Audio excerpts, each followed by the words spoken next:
Hi, I'm Ronnie, and I live in the Bay Area.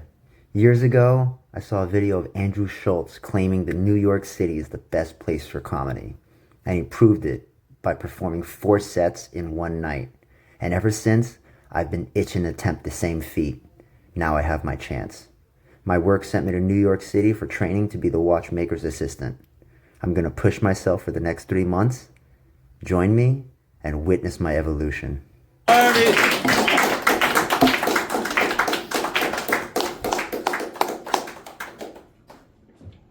it going, y'all? Like right. I'm gonna give y'all a few minutes to adjust your eyes to my face. And I know you're all wondering, what the fuck is on your lip? Is that like stitches? There's like caterpillar on your face? Like, I get it, it's a little weird. I have half a mustache, right? Like immediately, everyone's asking, why? Why do I need a reason? Why is it in the generation of colored hair, face piercing, and eyeball tattoos, I'm the crazy guy with the facial hair? But if you must know, I grew it out from my DMV picture. Yeah, this face is on my government ID. And before you ask, I did shave the other half of my head to match. This face and my signature got my passport renewal rejected. I had to write a letter to the government like an 8th grader, but I got my passport back. Right? My mere existence is an act of defiance. I'm an artist and I need the government to recognize it. Hey! Now we got that out the way, a little bit about myself. My wife's about to give birth to our daughter in about 2 weeks. Hey! No, stop, I'm lying, I pull out. Ah! It's a bigger lie I've known to pull out of. But more importantly, why are you clapping? Like, it's not your kid. Unless that's the reason you're clapping. And that bites the dust. But like, more overpopulation, less natural resources, more traffic. Like, if I came out with a rainbow shirt, for sure you should clap. Because those people are not contributing to the overpopulation problem. And if they do want a kid, they adopt. Adoption, is that not like the apex of recycling? You had to raise your little shit from 0 to 8. I picked up this 9-year-old yesterday. Like, he comes pre-installed with potty training, feeding himself, he wipe himself. Like, the second I pick up this kid, he beats your kid's resume threefold. And if he's 10, probably speaks another language. I love languages. Like, any Spanish speakers out here? All right, here's a joke just heard. Cocinar con aceite de panocha. Oh my god. Yeah. You don't know what that means? It means cooking with oils of the vagina. Right? And that's exactly why my friends don't want to teach me any more Spanish. All right. I abuse the knowledge. But I think knowledge is power, you know? I love teachers. Like, I have mean teachers. I love mean teachers. They're fucking hilarious. Like, my history teacher was our baseball coach, and he would tell everybody, stop batting practice. Stop batting practice and look at stall number 8. Look how Jose hits the ball. Look how he holds the bat. If we can all hit like Jose, we would never win a game. I thought that was fucking hilarious. Hurt his feelings. I thought that was hilarious. I had a Spanish teacher call a student a faggot in front of the whole class. It was hilarious. He's like, all right, we're learning conjugations today. Chris, where have you been? Everyone put your books down. Story time. Chris, where the fuck have you been for the last 2 weeks? I got suspended. Why? Got into a fight in the bathroom. Why? I was like, because he called me a faggot. I was like, okay. And then he's like, well, he invited me to the bathrooms. I'm like, why? I'm like, so we can be uninterrupted and alone? I'm like, hold on, let me get this straight. Someone accused you of being a homosexual, invited you to be alone with him, and you went. Sounds like he's not wrong. Right? I was a karate teacher, and right, I love bullying kids. It's my favorite job. Right? I had one little shit kid, Lisbeth. Lisbeth, how old are you? 8. You know there's kids in Mexico selling shoes at 8, right? Because their parents are dead. And you didn't sell all your shoes today. You can only afford 2 bowls of rice. You have 3 brothers and sisters. What would you do? Class dismissed. my boss came up to me. I thought I was in trouble. He's like, good. They need to know that shit. Fucking little kids. All right, cool. Let me give y'all some one-liners so y'all have something to remember. Yeah, right. Yeah, I'll give you some one-liners, something to remember. Tell HR tomorrow. What's red and crawls up your leg? A homesick miscarriage. What do you call an anorexic with a yeast infection? Quarter pounder with cheese. Ronnie, are all your jokes offensive to women? Got it. What do you call a cheap circumcision? A ripoff. Rim shot, cymbal crash. I have no idea what that means. What's cold, green, slimy, and smells like pork? Kermit the Frog's finger. So all these jokes I've told you, I wrote on my exam. My professor read these jokes, and in midterm he's like, you know what? No, like you're getting too dark. I'm like, groovy, because I only got 2 left. Shit. I don't know what else. How much time do I have left? You got a minute. Oh, my bits are a little longer than that. All right, much love, y'all. Hey, hey, hey!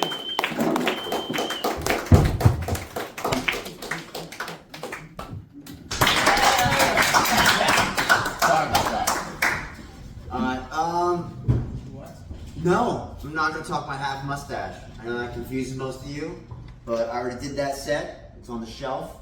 We'll talk about food. Side note, I saw Ralph Barboa, that comedian, and the whole fucking time he was staring at his nose, and that pissed me off. So if he can stare at his nose, I'm gonna try and do the same. But yeah, I think there are 2 valid reasons to make fun of a vegan. Like, they're annoying, like I get that. But there's another one, it's like, oh, you don't eat meat, what a pussy. I'm like, Kevin, does that make you brave for eating meat? And it's like, no, I guess it does. I'm like, do you eat rabbit? No. Horse? No. Crocodile? No. What do you eat? Like pork? So it's pig, fish, chicken, and cow. Fuck you, you're 4 animals away from a vegan, right? Like, me being Asian, people think that I'm not a picky eater, which is kind of true. I'll eat anything that moves, but like there are certain things I won't eat, like chicken feet. As a child, I loved chicken feet, but that was before manners and etiquette, and like you have to be so intimate with it. Like you gotta deep throat it, you gotta spit out bones like the Trail of Tears. Like that's not. I'll eat my girlfriend out like that. Like I'd rather be caught masturbating in a public park. Like way too intimate chicken feet. Anyone here eat crawfish? Yeah. Do you eat crawfish? There's very little meat to it, right? Sure. And like you got, do you suck the juices out of the head? You can, yeah. Because some people do that, and I think that's fucking barbaric, right? And I'm like, oh, that's too much for me. Like I like to eat my food with a knife and fork, a little civil. Granted, I love raw oysters, and I don't know if you know about raw oysters, you gotta eat them fresh. So when you're trying to shuck them and being a little stubborn, you're thinking this is inconvenient, you know who else is thinking that? The fucking oyster. He's fighting for his life. He's not gonna win, because I'm hungry. Can you imagine, like you're just chilling in your bed, someone just rips the roof off your house and just plucks you out of bed and just eats you? I'm gonna talk about cats versus dogs. I love dogs as a child, but I like your dog as an adult. Like I don't like that energy around my house. Like I like cats. Like as an old soul, right? Dogs eat their own shit. Cats bury theirs. Like dogs need all this attention and they want you to love them. Like they're so desperate for attention, they'll work for the police. A cat would never snitch on you, right? Prisoners don't like snitches. You think I'm gonna give you a pass because you're another species? You fucking bitch, get out of here. Now on stage, Ronnie Lee. Clap it up for Ronnie. No, I'm not going to explain my half a mustache. I already did that set. It's perfected. It's on the shelf. I talk about being Asian and how, you know, I always get asked, like, what's it like growing up with Asian parents? And I don't know how to answer that because I don't have any context. I've always had Asian parents. But now that I'm an adult, I can understand it. It's, they just shit all over your dreams. Right? I just trying to go out and have a good time. Later, mom and dad, I'm gonna go out. And they're like, you're going out? I'm like, yeah. Looking like that? You look like shit. You smell like shit. And you ain't ever gonna be shit. Right? There are 7 billion humans on Earth. You think you're something? No, babe. When you die, no one's gonna remember your name. Be humble or get humble.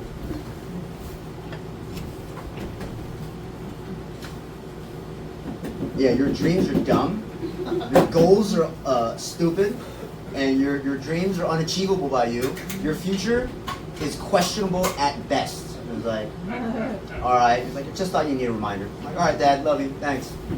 Like, I get why he's a dick, because he was 8 years old during the Vietnam War, right? Like, he's a taxi driver in San Francisco. Tourists would jump in his cab. Take me to Pier 39. I want to see the Blue Angels. He was like, I'll take you there, but they're not Blue Angels.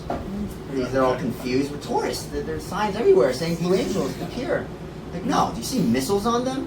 No, they're cheerleaders with pom-poms. I saw the real Blue Angels 50 years ago when they were bombing the shit out of my country. He was 8 years old during the Vietnam War. Can you imagine seeing body parts in trees? Scattered corpses in like autumn leaves, right? Everything is brown with brown hue from the mist of dried blood, right? There is no childhood and manners. There is no, the wheels on the bus go round. No, you go underground because the Blue Angels are dropping round after round. 72 hours non-stop bombing, but don't worry. You have 30 seconds to go above ground and get some bread and water. You have to do it. Grandma's too slow. Right? We don't fucking have problems in America. This is a great life, right? This is a great time to be alive. We're in the best country, right? We have Uber Eats. Need I say more? Like, this is the best time to be an introvert, right? Like, y'all don't appreciate, we don't have real fucking problems. Like, there's a fucking fly being pain in the ass. Like, oh,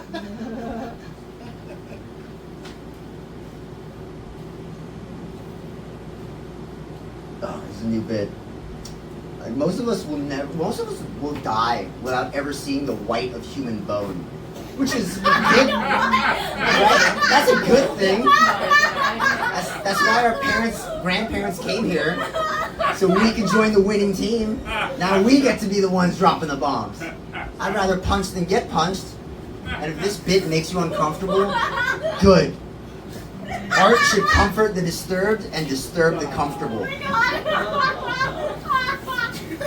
Should I talk about aliens or like cats versus dogs? Ooh, aliens. Aliens? Alright, cool. So I was thinking, we make dishes out of animals. Like, what if aliens came to Earth and made dishes out of us like we do other animals? Right? Like foie gras. Y'all know what foie gras is? So you force feed a duck and you zip tie its mouth and sew its butthole shut, and it can't shit or vomit, and it just ruptures its liver, and that's what gives it that nice buttery taste. Right? What if aliens came to Earth and just locked humans in a room for like 10 years and just filled it with cigarette smoke? When we die, they get our lungs and chop it real thin, serve it in charcuterie board. That pepperiness near the end, that's that nicotine cancer. What if they locked us in a room and every 6 months they just pluck out all of our nails? Like chips. You know, the best part of this scenario is that if aliens come to Earth and do this, the Earth will finally know peace. Because it's no longer black versus white, it's us versus them. And we're in America where we need a major fucking catastrophe to care about our fellow man. All right. And that's the message from our sponsor, Just Ruin America. Shout out I appreciate that. Woo! You having a good night? Woo! Alright, see if I can change that. As you can tell, I'm an artist. I like to spread good vibes. My favorite emotion is gratitude. Happiness is nice, but that shit don't last long. As soon as you realize you don't have a PlayStation 5 or a Mercedes, the shit's out the window. You know, like, I like to think of terrible shit to make me feel better, right? I like nightmares. Why would you want to be dreaming? I'm on a yacht, big chilling on a boat, you know, drinking martinis, and you wake up, your phone ringing, you got $2,000 of credit card debt. Like, can I just be dreaming of monsters chasing me? And I got a pregnancy scare, and I wake up, and I'm like, I'm in a nice warm bed, and like, you know what? Credit card debt ain't that bad. Shit. So, let's start off with Hitler. Hear me out. He's the nicest dude on this list. Yeah, there's a list. I like to think of this shit when I'm sad. What did he do really? Like, killed 7 million Jews in the gas chambers. I get it. 7 million. Bit excessive. Stalin, however, killed 10 million. No one ever brings it up. And he was not discriminative. He was all accepting. Black, white, purple. I don't care. You're all equally worthless to me. But I'm not going to kill you in the chambers. That'd be a waste of potential. I'm just going to work you to death in the gulags. I'm going to skip the next guy because that's my favorite tragedy. Let's go with Genghis Khan. Alright? I'm not saying the Roman Empire wasn't impressive, but it took him 800 years to get that empire. Genghis Khan, his empire was twice the size, and he did it in 21 years. Like I said, my cat's 24. That's fucking impressive. 21 years? Damn. Alright? Half of 1% of all humans alive today is related to him. That motherfucker was busy. Alright? He killed 40 million people. Can you even fathom 40 million? That's the entire casualty of World War I. That's the entire state of California. 40 million was 10% of the Earth's population at the time. Alright? Alright, who beats 40 million? Mao Zedong. Y'all know about that guy? He killed 80 million people. Wow. That's fucking ridiculous. You can't even fathom that number. Why have we not heard about it? Happened in China. Far away. Plenty of them. Plenty of them. China, plenty of them. You're fine. So you're wondering, who beats 80 million? Y'all remember the Trail of Tears? Remember that shit? Alright, I see Jews all the time. Mongolians all the time. When's the last time you seen a Native American? Alright? That shit makes me happy because I'm like, you know what? I'm chilling. This credit card debt ain't nothing. I'm good living, man. I like a little perspective. Something else. I believe the car industry is either calling us incompetent or they're encouraging drunk driving. What's with all this tech and shit? Alright? Are you too blurred and can't see the lines? That's okay. This car, lane stay. You have no depth perception because too many martinis. That's okay. This car parallel parks itself. No reaction time because too many lemon drops. Don't worry. This car brakes itself. Alright? Like, I'm from a time where this is your sport mode, right? This is your cruise control. Like, my friend got mugged for her car at gunpoint in Oakland. Wow. It's not funny. Even 9 mil in my face. Take the car. The guy got in. This what are these stick thingies? I don't know how to drive this. You can have your car back. Alright? What else? Alright, fuck it. I'm gonna try this new bit. I have this business idea. I think you'll like it. It's BDSM dentistry. Woo! Yeah. Why do I gotta go to the shady part of town to a dirty massage parlor to get a happy ending? Why can't it be luxurious and expensive like a Maybach and elegant, you know? Here's my idea. There's a building, BDSM dentistry, from the way, like, this receptionist to they're all women and they're all drop dead gorgeous. They're the kind of gorgeous you fantasize of bending them over a park bench, cracking their butt cheeks open like the first beer after a 15-hour work shift. Stick your tongue out like a lockpick, and this is the last door out of a POW camp. Alright? You don't even get a happy ending until you keep your teeth clean for 3 months. That's your motivation. For regular checkups and keep your teeth clean. After you get your teeth clean, now you can get happy endings. We're gonna strap you down like a mental patient, and we're aliens about to perform a live autopsy. You can't move. All right? We specialize in root canals with no anesthesia, just pure edging. It's a concept. I know that some of y'all are thinking, would it be easier to hire dentists and make them into dominatrix, or hire dominatrix and teach them how to go to dental school? All right, logistics is interesting, but yeah, that bit needs a little more work. But anesthesia, no anesthesia, just edging.